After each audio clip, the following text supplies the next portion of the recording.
Welcome to Just a Dude podcast, the show where we dive into real conversations with interesting people, tackling everything from life and relationships to success, struggles, and a whole lot of laughs along the way. I'm your host, Nathan, just a dude, bringing you stories, insights, and humor straight from some of our most fascinating guests out there. Buckle up because today's episode is going to be a fun one. Today, I'm joined by someone who proves that life gets better and funnier with age. She's an actress, a writer, a storyteller, and an accidental influencer with a massive TikTok following. You might know her from Seinfeld, her viral social media rants, or her new book, The Book of Annie, Humor, Heart, and Chutzpah, from an accidental influencer. She's brutally honest, hilarious, and full of life lessons you didn't know you needed. Please welcome the one and only Annie Korzen. Annie, welcome to the show. Is there anything you'd like to let the audience know about yourself? Gosh, where should I begin? Well, you may know me from Seinfeld. I had two different roles. One was recurring. I was Doris Klumpus down in the Florida condo. So I was in some of the iconic episodes on Seinfeld. Are you a Seinfeld fan yourself? I am not, but I actually, because of your book, I started watching it last night. I've never seen it before. That's so funny. I said, I've got to see Annie in this. So I'm in the pen and raincoats and the catalog. I'm in some of the iconic. I was very lucky. Also accidental. And I accidentally, in my 80s, became a TikTok star. Great surprise to me. I still don't understand it. But I have almost I have almost 500,000 followers on TikTok.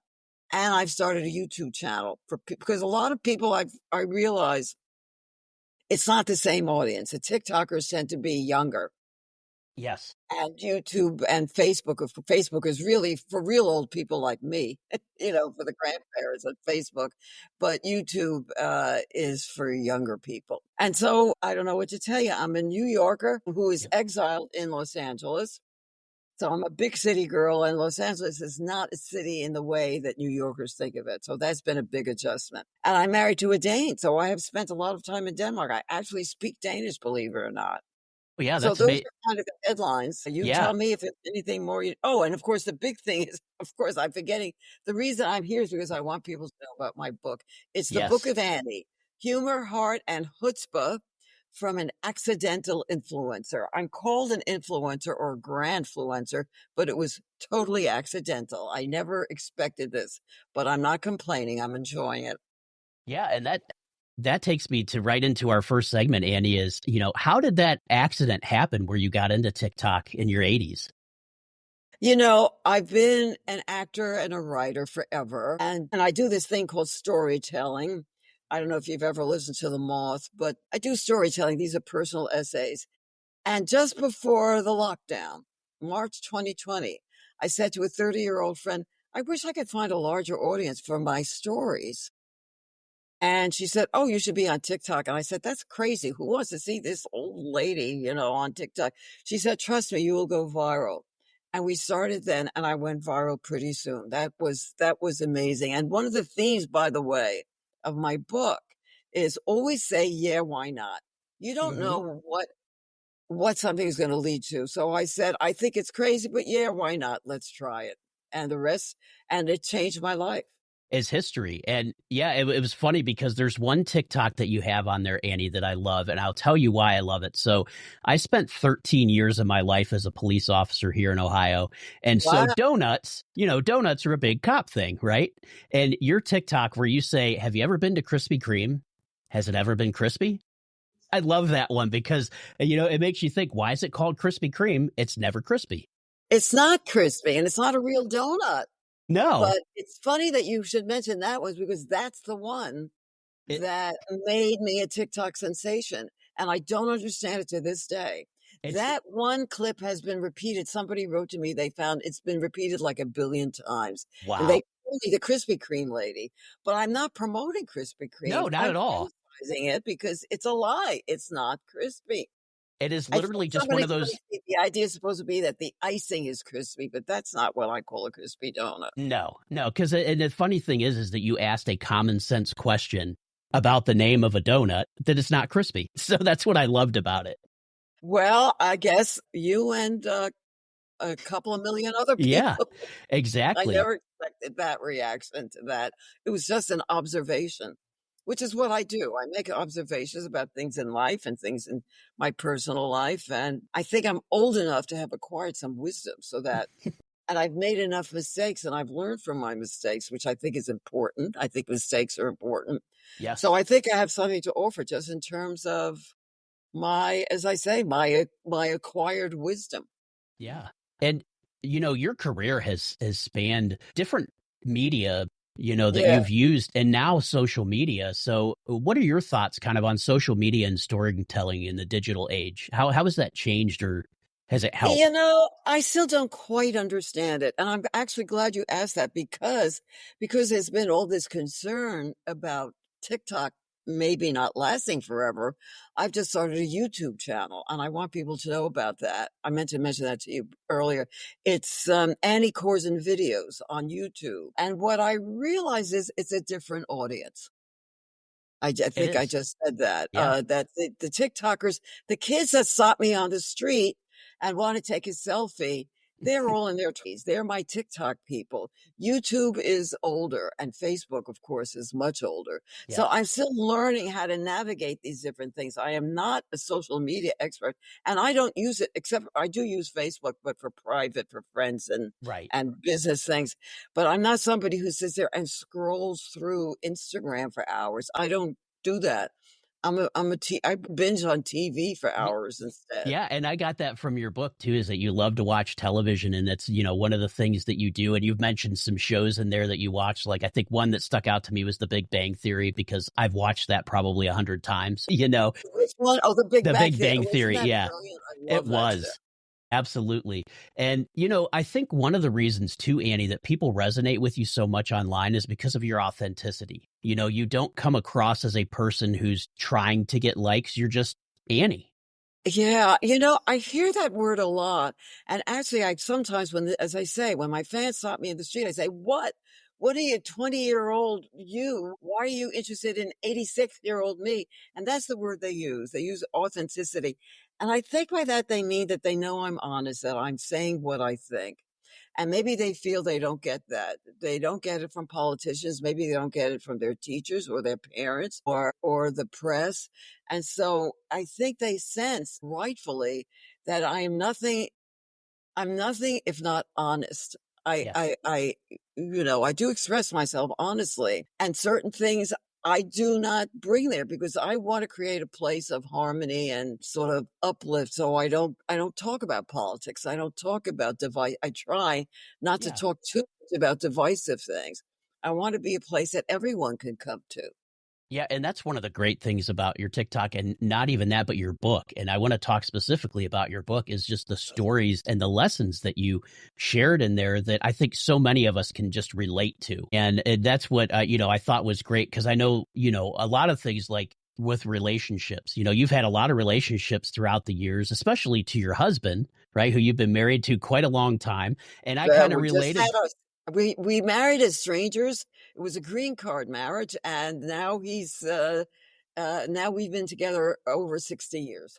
Wow. And that's amazing, because I'm coming from, I feel like I'm an anomaly with being married for almost 20 years this year, and over 60 years is, I mean, absolutely congratulations on that, because staying with the same person for a long time. I And I'm know. sure, and you know how us men are, we are definitely not the ones that give you an easy life. Am I right?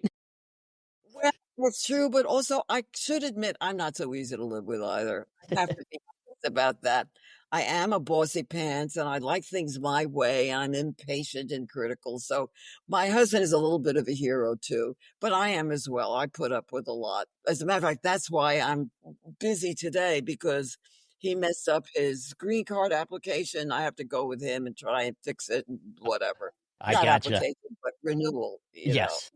He's Yeah. been here for 60 years, but There was one story with Benny that I kind of related to, was about his wardrobe, and his battles, because I am the same way. really? I am the same way as Benny. If you were to leave me to go get a new wardrobe, I wouldn't. I would just wear the same old ratty thing that I've been wearing for years. And I know you said Right. that's what Benny does, but That's if just it what wasn't he does. For any you and his occasion, or yeah. he'll just pick whatever closest in the closet, he doesn't wanna go through the closet, so he'll go to a funeral. I once met him because we couldn't go together, and I met him at a funeral. This is back in New York, and he was wearing a Hawaiian shirt and white pants at a funeral. This is not appropriate, I think, for Yeah, he it looked might have like been he was going to the beach or something. yeah, it could have been appropriate in Miami, right? Maybe. I don't Maybe. know how they dress in Miami. And so when I cleaned out his closet and gave everything to the thrift store, all the old crappy stuff, and then he finally decided he would go shopping for clothes. He went to the thrift store and he came back and said, "Look what I got." And he bought all the things that I had donated, the same crappy stuff I tried to get rid of. He bought it back, not realizing that it was his. And that is what I found so funny about that story was that you took the stuff out of his closet he didn't even notice, and then he He had said, "You know no what? I'm idea. gonna go get new clothes," and he bought the same clothes you got rid of, which is just absolutely hilarious. It's so funny because a lot of women, particularly, find shopping a form of meditation. I'm so happy to be in a store and go through and look at things. I find it calming. I find it peaceful. My husband, if you gave him $5,000 and said, all you have to do with this is spend a day in Bloomingdale's, get yourself a suit and a sweater and some pants, that would be a day in hell for him. For me, it would be a day in heaven, right? That would be a day in hell. That's how much he hates to shop. Are you the same way? Yeah, I am, especially when it comes to clothes. But the funny thing is, Annie, is that I do all the grocery shopping for the family, and I am in and out. I am in and out the grocery store in an hour or less. I know where everything is, and my wife hates going grocery shopping, so she just makes me a list. I go get it, Really? I and I'm like back in an shopping of hour. any kind. We do it together, but I don't mind that. I like shopping of any kind. Yeah, Anything that gets me away out of the house and away from the computer, I appreciate. yeah, and because you stayed in front of the computer quite a bit writing, right, Annie? I really am all day, whether I'm writing something or trying to push some PR for the book or dealing with practical things. It seems to me never I'm really at and being a freelancer like I am, it's got its pros and cons. So the nice thing is I can take a nap whenever I feel like it. I can take an afternoon off whenever I feel like. What's not so good is it's always there. I never have a day off. It's Yeah. a 7-day-a-week thing. The computer is there. It's in the house. I know there's an email to deal with. I know there's a TikTok. Now that I have YouTube, I'm trying to figure that out. And I also try and answer all my comments on my social media. I try to give personal answers. So that takes a little time. Yeah, So it just seems that there's always something that I have to deal with. So I just want any excuse to to get get away. away from I here. get it. Absolutely. And a lot of the things that I noticed in your book too, Annie, was the importance of humor in daily life and relationships. And it seemed like it just came out, naturally with you. But would you say that that's an important part of your life and your relationships is to have some humor behind it? I think it is, and I wish I was smart enough to use it more. Because I've noticed with my husband, if I correct him, if I criticize him, and he gets defensive, why don't I make it funny? Why don't Yeah, I say, "Really? You wanna wear that shirt? You wanna wear those sweatpants to this gallery opening? Well, maybe I should wear an apron." I mean, I can't think now of a funny way of saying it. Instead yeah. of saying, "Really, don't wear that. Don't embarrass yourself," which is a nasty way of saying it, why don't I put it in a funny way? "Honey, you know what? Exactly. Maybe you don't want to really embarrass yourself today, but I think humor can soften. What I'm trying to say is humor can soften a lot of hard things, like a Right. criticism or a complaint. And those are the two things that I do a lot more than I should of criticizing and complaining. You know what? I find myself doing that too, though. Annie is criticizing things and complaining, and then I always tell myself, "Oh, you got to quit being a negative Nate," because my name's Nate, so instead of a No, Nelly, a negative Nate. it's But yeah, hard. You know what's hard about it? We know we're right. yeah, exactly. We That's know we're true. right. So why can't the rest of the world understand? I used to say the world would be a better place if everyone would just do what I say. Exactly. When That's you my become feeling. president, I should be right? running everything. because I'm smart, I'm compassionate. Why doesn't everybody just listen to me? And that was one of the things I loved about your book too, Annie, was the confidence that you just, put out there for yourself. And you could really see the confidence in your writing about how confident you are in yourself, with the exception of those times that you write where you maybe weren't so confident, That's a but great question. I like that question, Nate, because it really leads to something very profound, which is actually one of the themes of the book. My whole life, I have been criticized for being too talkative, too opinionated, too blunt about my opinions. And I was told they were unattractive qualities, particularly in a woman. Thank you very mm, much. And I've always felt bad about it. I've always apologized for it. I've always thought, gee, why can't I be a nice girly girl who just smiles and says yes to everything and right. laughs at every guy's dumb jokes? Why do I have to be this way? And guess what? Now I'm 86. I'm being celebrated for the same qualities that I always apologize for, and now I regret that I apologize for them. Yeah. And Now I my noticed, yeah, fans are telling me, "We love hearing you talk. We love your opinions. What do you think about this thing?" And so now, if you were going to say to me, Annie, you talk an awful lot, I would not apologize. I would say, "You're absolutely right. And you know what? You ought to listen to what I have to say. You might get something absolutely. out of it." And the reason I like the word that you use, the reason I'm confident about what I have to say is, as I said before, I've lived long enough to acquire wisdom. I have failed often enough that I've learned from my failures. So I am quite confident Yeah. that that I've learned things that are worth sharing. When you're 20, you don't feel that. When you're 20, you just want to be liked. You just want to be popular. You want to meet somebody. You want to be loved, blah, blah, blah. Now, I don't care what people think anymore. Yeah. And you know what, Annie? I'm kind of getting that way. I'm now in my 40s, and as I'm approaching what they say is midlife, I have that confidence, a lot of experience, but not quite much as you, obviously. But, you've had some really great experience because you talked about marrying Benny and you spent, he's a Dane and you spent time over there and in that Mhm. country. And, you were a brand new parent when you got, while you were over there too and had to deal with postpartum Yes, I had it. depression and Yeah. I mean, so much stuff that you had to deal with in a foreign country nonetheless. I can't even imagine what it was like to have to deal with that.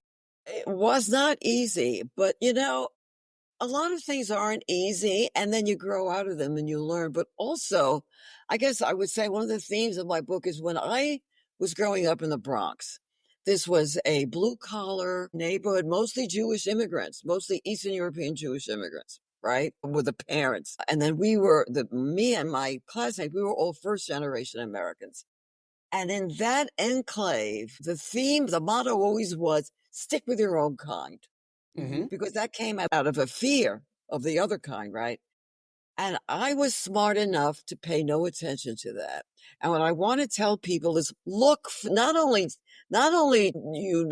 should you not stick with your own kind, seek out the other kind, because that's what's going to enrich your life. I'm glad I married a Dane. I'm Yeah. glad I have friends that are white, black, fat, Christian, Muslim, religious, not religious, gay, straight. I'm so grateful that I have that wide, can I use the word diversity in Of my course you can. life?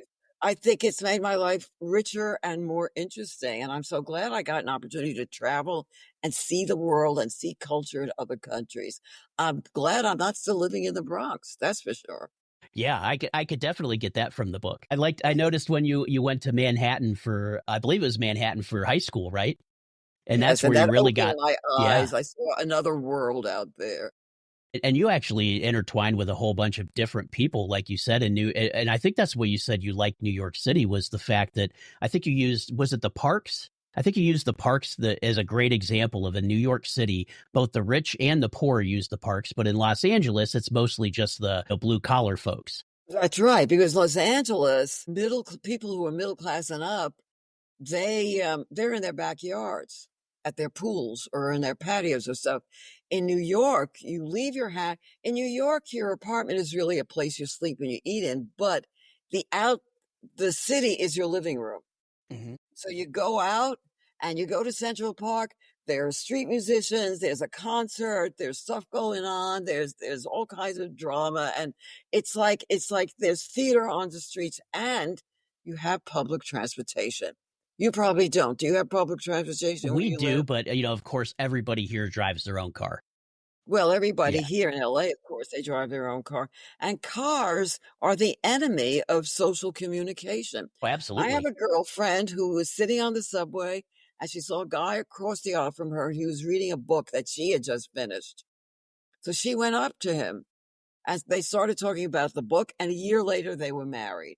That's not going to happen if you're in your car. No. You're not going to say to the person next to you on the highway, "Hey, what are you reading these days?" You Yeah, know? exactly. So I am an urban creature. I like places where people connect.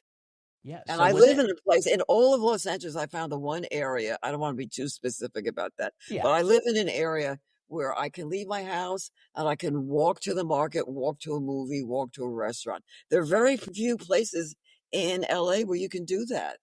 Can Yeah, you do that? I have to imagine. Yeah, well, so here I live in the suburbs of our city is Akron. But yeah, we could go to Akron and walk around and be Akron, safe. But I've yeah. actually been to Have you Akron. been I to like Akron? Excellent. Akron was not, I was impressed. I don't remember why I was impressed with it, but I was. Well, I thought good. it seemed like a very livable place. Yeah, And I it's don't very remember livable. why. I Yeah, was there not as a expensive. sometimes I get booked as just to come as a speaker, you Yeah. know, and tell my stories or do a book reading or something. And I remember having a very nice experience in Akron. Well, good. Good. I'm glad we were able to give that to you. Yeah. Midwest is usually we're pretty friendly, but yeah, to your point, for us, our neighborhoods, are essentially, we live on like half acre lots that size. So, we're a little bit spread out, but, one of the great things about where I live is just like you said, is all of our neighbors, we all know each other and we would all do anything for each other. I If, love if that. my neighbor across the house needs her grass mowed, I'm going over there and mowing her grass. I She's an love that. elderly single woman. Same thing with the neighbor next to her. She has a computer problem because I work in IT. I'm the computer guy on the block. So, God, I but wish I you lived love next it. door to me. I need you so badly. But no, it is great because, you're right. Making those connections with people that you maybe not wouldn't normally do is I could see why you would like New York better than Los Angeles, especially Los Angeles as a city is really spread out where New It's York is spread kind of out. compact. There's no center. I mean, there is a downtown, but that's a half-hour drive. It's like, New York, I can walk down, if I lived on the Upper West Side, which meant I could walk down to the theater district and see a show and just Yeah. take a bus home at night. Those kinds, getting to culture, getting to museums and theater and concerts, I found much easier in New York. And I'm also the world's worst driver. You don't want me. I mean, I have a license, but you don't want me using it. Believe me. I But never yeah, learned. I never learned no, parallel that's funny, parking. Annie. It's I remember you're writing about that in the book. But one of the things I did want to ask you was, your transition from New York to Los Angeles. Was that hard on you for that transition? Very. It took many years because I can't live without a support system of people. I have no family here. It was just me and my husband. Knew very few. It took many years, and now I'm happy to say there's the storytelling community and we have the ex-New Yorker community and I've been a member of a couple of theater companies. So, and I have some wonderful neighbors. So now I have actually a wonderful, and by the way, I do want to say something. I think it's very important to have friends of different generations. At I my agree. age, when I go back to New York now, my friends are all old. They're dead or dying, a lot of them, you know. And so I've been very deliberate about having younger friends. And I learn from them and they learn from me. I think it's really important. Yeah, I agree with you on that 100%, Annie, because I think the different generations bring different perspectives, and we can kind of feed off of each other and learn from each other in different ways that we may not have if we just stuck with our own age group. Absolutely. Absolutely. Yeah, I'm learning on TikTok a lot of new slang words. you and me both. I have to look them up. I don't know what they're saying. I started, probably like you on Facebook with my podcast because that's where I was. That was the first thing available to my age group when we started. And then I Right. branched out. But like TikTok you're right, it's definitely a much younger crowd, 20s and teens. And, but they do bring great perspectives too. And also, what I think is in a lot of ways, what encourages me, a lot of these young people are more, they're more open to things. I've always been told that I'm ugly. I've always been told that. And Hollywood tells me that. In Hollywood, I'm considered a character actress, which means I'm not pretty. If a casting call went out tomorrow for an attractive older woman, I would not be seen. An attractive older woman in Hollywood is Helen Mirren. Mm. You know, my young fans, they tell me, "Oh, I love your hair. Oh, I love your style. I love your accessories. Oh, you're so gorgeous. Oh, you're so beautiful." It has taken me my whole life to hear that, to be told that. I mean, with the exception of my husband and people Right. in my personal life. I was going to say, if Benny doesn't tell you that, you might want to give him a Yeah, quick one, right? right. But you understand, Benny came from Denmark, where all the women are tall, blonde, and blue-eyed. He thinks that's the most boring thing in the world because that's what he grew up Yeah. with. So he thought I was very exotic and different. He appreciated that. But I've never felt that my looks were appreciated here. So I guess what I want to say to your listeners and to my readers is that you really just have to be your true self. And if you are your true self, I mean, without hurting anybody. Sure. Yeah, I mean, Hitler was Yeah. his true self, but Well, we don't yes, want we to do. use that. If you're your true, authentic self, you will eventually find the people who appreciate you. I do believe that. Yeah, and I agree with you 100% because if we fake things, people are going to see right through that, aren't they? As soon as they start to get to know us. But if we're authentic, they know us from the beginning. And that's the best way to start a relationship. Absolutely. Absolutely.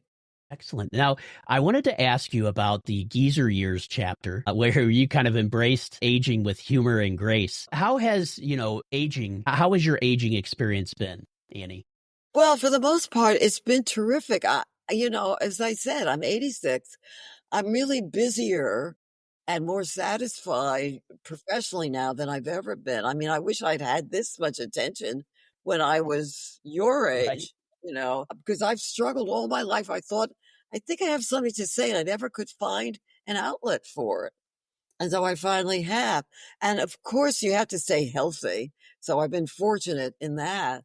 So I really, in a lot of ways, I'm having more fun now than I ever did. The one thing I regret, because we've lived such a kind of a hippy dippy I wouldn't say off the grid, but off the beaten path Hmm. kind of life. I wish I had more financial security. That I do regret. And if I were going to talk to a younger person, I would say, think about your financial future as you Yeah. go through your life, because we never did, and we're sort of paying a price for that. Although I've always lived well, I'm not complaining about that, but I don't have the financial stability, the Yeah. security that I wish I And had. I think you mentioned that in your book too, Annie, about, how being, an actress and parts coming and going in between made it hard to have a consistent, steady income. Yeah. Yes, and I've done other things in between to create income, Yeah. which has been fun. But also, what I discovered was, because I was brought up poor, I was always taught not to waste money. Okay. I've never wasted money. And when I started talking on TikTok about how I never shop retail, I only buy things at thrift stores and yard sales, and I thought that was just me. It turned out I didn't know this, that thrifting is a big new trend. Are you Yeah. aware of that? I I am. didn't know Yeah. that. It's something I've done all my life, so I'm really expert at it. Yeah. Not You are only the do I Yeah, but not only the do I queen of shop, thrift. like, okay, you like this top? Yes. $2. But I discovered that I had a good eye, so I've always had a little side business of dealing in vintage, clothing and fashion and collectibles. Yep. Everything you see in my house was acquired on the cheap, I would say, at these places. I always say the only things I buy retail are shoes and underwear. Yeah. Yes. But Especially I the, wouldn't walk into Macy's and pay, I don't know I don't even know what they charge. What's a typical, for a sweater?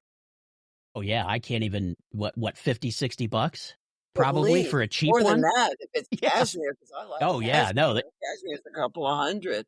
yeah. And so I've learned a lot of tips about thrifting and I share them, but I didn't know that this was a trend. I was just, once again, I was just being me. I was just Yeah. talking about what I care about. Yeah. You're the queen of thrift is what I'm going to call you, Annie. I really am. Yeah, Thank and you. I love what you said in the book too, and it stuck with me in my mind was that used is the new black, and I loved That's that. right. I have to pay you a compliment, Nathan. I've done a lot of these podcasts, and you're doing what I always tell people, you have prepared for this. You've actually read the book. You've actually, I can't tell you how many of these podcasts I've done. And in the middle of during the conversation, I realized this person really doesn't know what there is to know about me. So I have to kind of create it myself. And I think that what you're doing is a key to success in anything. You got to be prepared.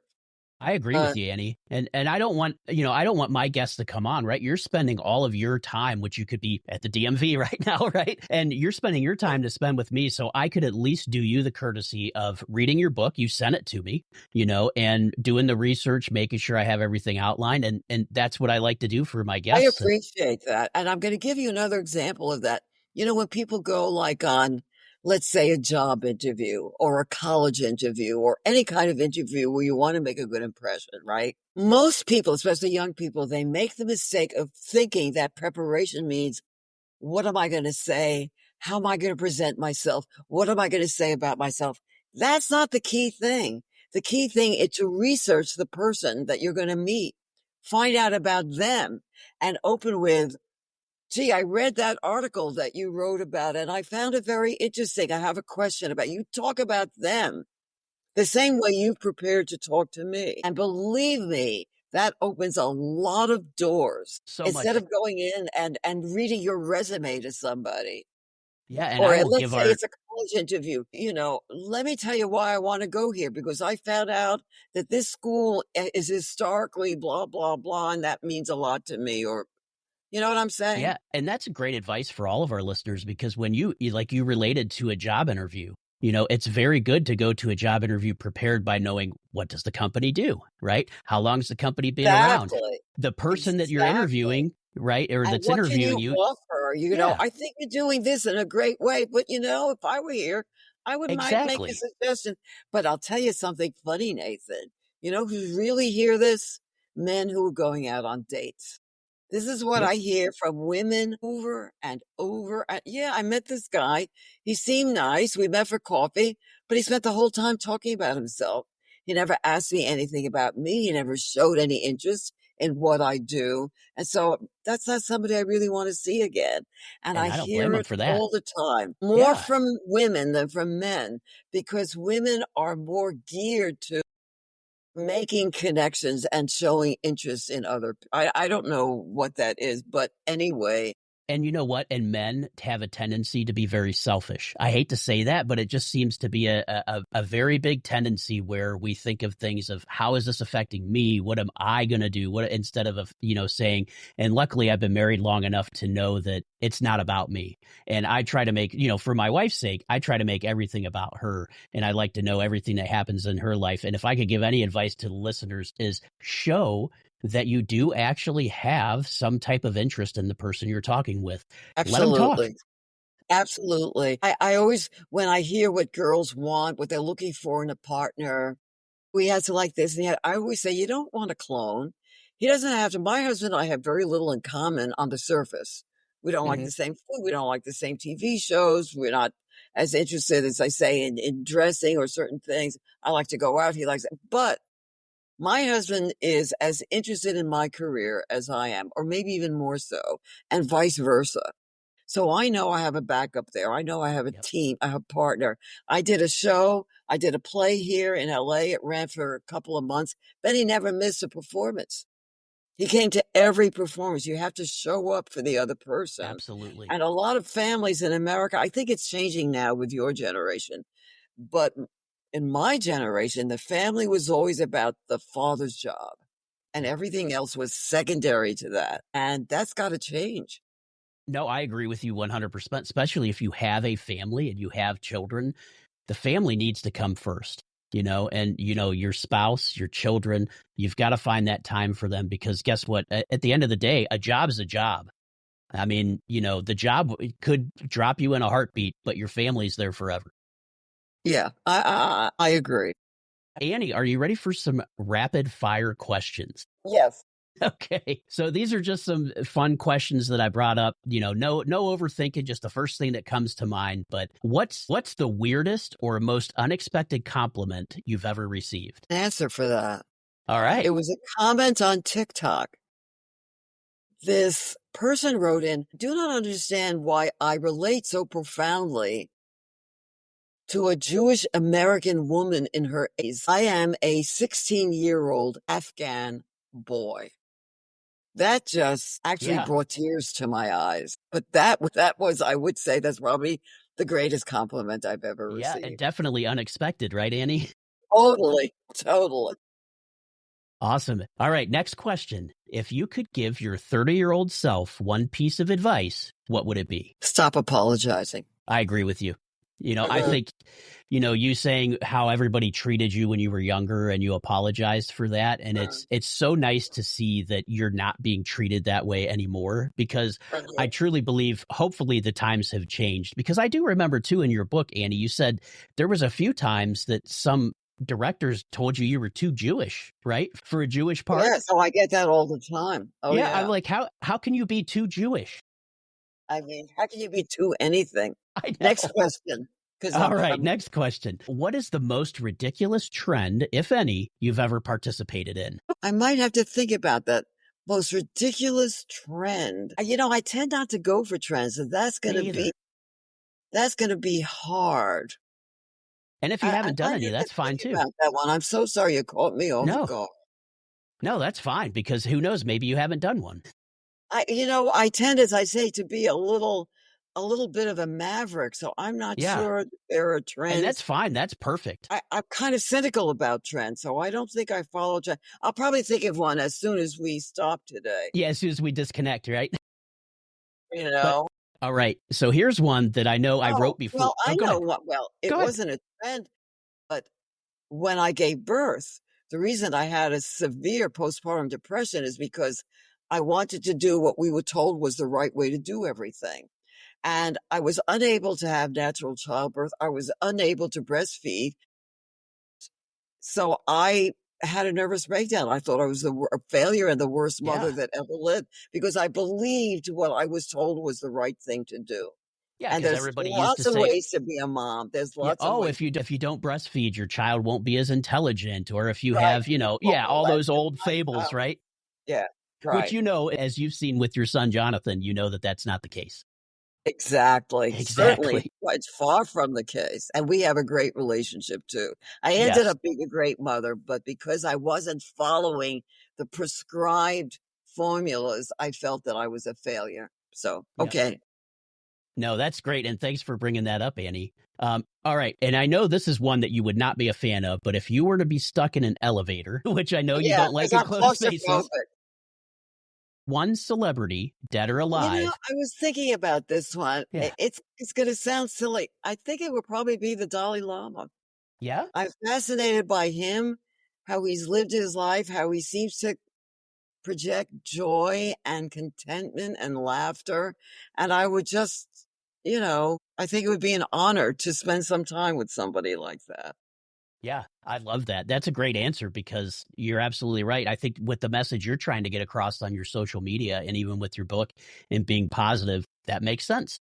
Spreading love. He wants to spread love. He wants to spread kindness. He calls it kindness. You have to be kind, which I have to remind myself of sometimes. Me too, Annie. So don't worry. All right. Our last question, and this one might be a hard one, but what's your go-to fail-proof way to make someone laugh? Say this again. So what is your fail-proof way to make someone laugh, if you have one? Yeah, that's a hard one. It is. Because I don't tell jokes. I mean, I have jokes. I have some jokes that I tell, but I think to say, you know what? I got to say something that makes me laugh. Mm-hmm. That's what I would say. I would say, I'm not trying to make them laugh. I'm trying to share something that I find funny. And you know what? That's the best kind of laughter. if you can inspire someone with something that you find funny, you're in touch. And mostly of making fun of myself. You know how people give speeches, and unfortunately, too many. I teach public speaking when I'm called upon, and people make the same. People get up and tell jokes or make fun. The best thing to do in a speech is tell a funny story about yourself. So that's the kind of humor I like to spread. Really. I love it. Well, thank you for answering those, Annie. That was it. Just quick 5 questions, but I appreciate your answers for that. So as we begin to wrap things up, Annie, what's next for you? So we've got the book. I know you're still teaching speaking, right? Yes, I teach storytelling, I teach public speaking, and I really want to build up this YouTube channel, the I'm going to ask you to subscribe. Yes, Nathan. I It's just, will. for a very simple reason. You don't get paid on YouTube until you have Trust 1,000 me, I know. subscribers. So I'm getting close. So I need, get your dog, your Exactly. cat, everyone in your family to subscribe. I really wanted to keep doing what I'm doing, and just I'm having fun with it. I am enjoying it. So That's I wanna excellent. just do what I do and And hopefully earn some money with it. yes, exactly, right? We all want to earn just a little bit of money if we Right, can. right. Annie, where can everybody find your book? Amazon, I will send you the link. Actually, I Mhm. think I may have. I think I have it. Yeah, and You I'll can put it post on the the link. The screen. Book of Annie is on Amazon. You can order it at Barnes& and Noble, but Amazon is the easiest, and there are Yeah, people who don't like to use Amazon, so I would say Barnes& and Noble is your next bet. excellent. And any final words of wisdom that you'd like to give the audience? I would say you can't predict I would say follow your bliss. Now, that's an easy thing to say. I mean, you gotta put food on the table. You gotta support your family. But when you come home from your job, you could still write that poem. You could pick up that guitar. You could take up a class in pottery. Find a way to be creative if that's what you need Yep. to live a full life. Find a way to enrich your life beyond your job. Yep. I think I that's can't important. I can't agree with you more on that, Annie, because that's why I started podcasting, was to meet I'm sure. interesting individuals like yourself, to share stories with other people, because who knows, maybe somebody would have never heard your story, but they stumble upon my podcast, or vice versa. Maybe they stumble upon your TikTok page one day and, I don't know, see a picture of our conversation, and that brings people to me. So I love the fact that, I want to thank you for coming on the show. I want to thank you I for liked it. As I say, you were a great host. Yeah, I want to thank you for writing the book, because I loved the book. So I have to tell you, Andy, I am a very, very slow reader, because I'm I'm like I don't know if you've ever seen the movie Up, where the animated dog's like squirrel, just gets distracted very easily. Love the But movie. yes, I was able to sit down and read your book in one sitting, which was Wow, fantastic to me. So I that's loved it, which great. means I could obviously relate. I loved where you were coming from. I loved the way you told your stories. It was just, to me, it was fantastic. And for our listeners, please go out and get Annie's book, The Book of Annie, and you're going to love it. I guarantee it. It's funny that you read it in one sitting because it's designed I just to know. be picked up and read because there's a story here, there's an observation here, there's a little joke here. It's not necessarily No, it isn't. But what I important loved to read about in it one sitting. is I would read a story and I'd say, wow, Annie, that story was awesome. And I'd be like, okay, I got to read another one. And I just keep going and going. So That's no, but you're great. right. I love hearing that. It is such a great book in the fact that you can really divvy it up. You don't have to sit there and say, oh, what's going on, or, how I got to Right. sit and It's read this not all together. But chronological. it's such an easy read for our listeners. And there's so many stories in there that I guarantee you, if you have any ounce of normalcy in you, you will relate to it. I guarantee it. I'm hiring you. I'm hiring you as my PR guy. That's it. You're on the Well, no, payroll. Annie, I thank you. I want to make sure, is there, before we hang up or stop the recording, is there anything else that you wanted to let the audience know about or talk about? I think we pretty much covered it. You were very Yeah, thorough. I appreciate that. excellent. Well, here, I'm going to stop the Oh, recording. if anybody wants to contact me, they can find me at AnnieKorzen.com. AnnieKorzen.com. And for all of our listeners, Annie is going to have a guest page on my website, justadudepodcast.com. And you'll be able to get all of Annie's links and a link to her book there as well. Yay! That's a wrap on today's episode of Just a Dude podcast. A huge thank you to Annie Korzen for sharing her stories, humor, and wisdom with us. If you enjoyed this conversation, be sure to grab a copy of The Book of Annie and follow Annie on social media. You won't regret it. If you like today's episode, don't forget to subscribe, leave a review, and share it with a friend. You can also follow the podcast on all social media platforms for updates and more conversations. Thanks for hanging out, and as always, stay curious, stay real, and I'll catch you next time on Just a Dude podcast.